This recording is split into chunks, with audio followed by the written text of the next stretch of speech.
In this video, I'll be doing a short review of the Islander Watch Port Jefferson wristwatch. I received this from Long Island Watches to test and evaluate for our website. Now, of course, in the spirit of full transparency, I've not received any sort of financial compensation to review this, and I'm merely borrowing the watch. I didn't want a freebie handout because you can't really be objective if you're getting free stuff all the time, right?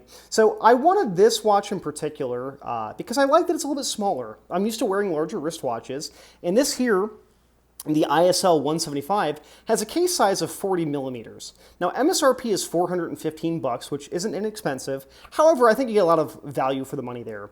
Talking the rest of the dimensions, we got 40 millimeter at the furthest point, which is on the crown there. Crown with no guards, which I kind of dig for the looks. Bracelet size is 20 millimeters at the lugs, and then the lug-to-lug is 48. So this watch wears fairly small, which is really quite nice. The movement's a Miyota 9015, which is a good movement with hacking and hand winding. Advertised accuracy is minus 10 seconds up to plus 30 seconds a day, but for this individual specimen that I've got here, it's been averaging plus 5 seconds a day, which is significantly more accurate than what you would have expected. I'm very pleased with that, and even if it was meeting the minus 10 to plus 30 a day, that's still acceptable, but the fact that it's plus 5 seconds a day is kind of ridiculous to me. Now, one of the things I really dig is the case. We have a very thin case here, only 11.5 millimeters at the top of the crystal. Wears very, very thin on the wrist. Slips under the cufflinks of a suit jacket or under a nice dress shirt or even under a jacket or a fleece. Because of how we have the end links as such, we don't really have them digging in either, which is very nice. Speaking of the bracelet, we've got solid end links held together with screws and a very, very nice clasp, something I really dig. That beads of rice pattern is very attractive with some brushed on the sides and polished in the center. Same with the case. We got some polished parts, some brush parts. Excuse me, something that I really, really dig. Now, of course, the crystal and the dial are pretty impressive too. I think that dial is just so attractive. It's that classy look. We have raised indices. It's going to be hard to show the raised indices. And then we have a domed sapphire crystal, which is, again, very, very impressive. I love how it looks, plus with it magnifying the dial, it makes it very easy to read this watch at a quick glance. Now, of course, that cool pattern there, the great complementary colors. And then we have a ceramic insert for the bezel, which is something that, again, I've never really experienced. I'm used to aluminum bezel inserts. The ceramic feels better, it looks better, it'll hold up better over time. While we're looking at the dial here, I want to turn off the lights and look at that luminescent paint. It's utterly brilliant. The very bright parts will last about 15 to 20 minutes. However, I found that after 5 or 6 hours, this is still glowing, so I'll have it charged up when I go to bed. I'll wake up to use the bathroom at 3 or 4 o'clock in the morning, and bam, it's still legible, which is impressive. I'm going to bring the watch in close here. We'll reset the lights. I want to show the bezel action. Hopefully that's coming through. It is very, very clicky. We've got 120 clicks. When I first got the watch to test, it was a little stiff, but now it's gotten a fair bit easier. Nice coin edge on there, which really helps out. I kind of find that a pinch where you push in and then kind of grip helps out more. Some of my other watches are a little bit looser, but this one's nice and tight. That build quality is really there.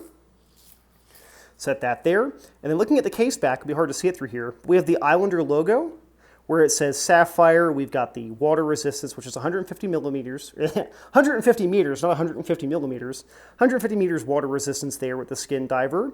And I really dig the lighthouse and the Islander logo in the sky there. It's very, very, very, very, very, very attractive.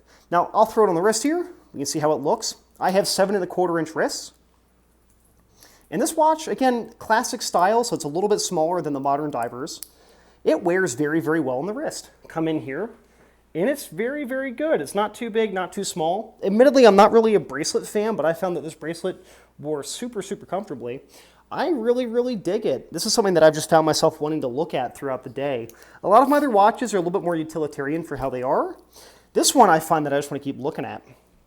So I really dig it. And again, for that $415 price tag, I'm really enjoying this watch. I think you get a lot of value for the money. Now, that's why I've got another similarly priced watch out here. I've got a Glycine Combat sub that I've purchased on my own. MSRP is about $400 for these guys, Swiss made.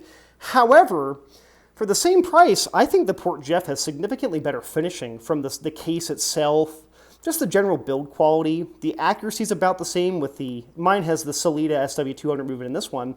I've been getting about the same accuracy with both these watches. I won't talk about the styling of the dials because, well, that's personal preference, but the build quality is just so damn good on this Port Jeff here. And I don't think I've mentioned it, but the Port Jeff is named after Port Jefferson, which is a small village in Long Island, which makes sense for this being Long Island watches. The only time that I've been not wearing the Port Jeff here is when I'm wearing my classic Casio G-Shock here for going to the gym. So truthfully, I've really enjoyed this watch. It's a great value. It's American made with a Japanese movement. The luminescent paint is wonderful, been very accurate, held up well to wear. The only wear I've really received has been a little bit of scratching here on the clasp, which again, that's kind of to be expected. That's the part that's touching on tables and desks and whatnot. But otherwise, I really dig this watch. And again, I want to reiterate, full transparency, I've got no financial connection with Long Island watches. The fact that they offered to send this to me when I reached out, and again, the fact that they were okay with me just getting a loaner and not a freebie, I dig it because, truthfully, they're transparent dudes and they've been on the YouTube watch circuit for a long while. I really like this watch, and truthfully, I'm half tempted to keep it, as in paying them and buying the watch from them, because I like it so much more than the other divers I've personally owned. So, if that ain't a recommendation, I don't know what is. Thank you for watching this far along. We're still getting to watch content here on the channel, and it's not displacing my regular firearm-related content. But I wanted to do a video here to pair this with the written review that I've already got gone. So, thanks for watching and take care.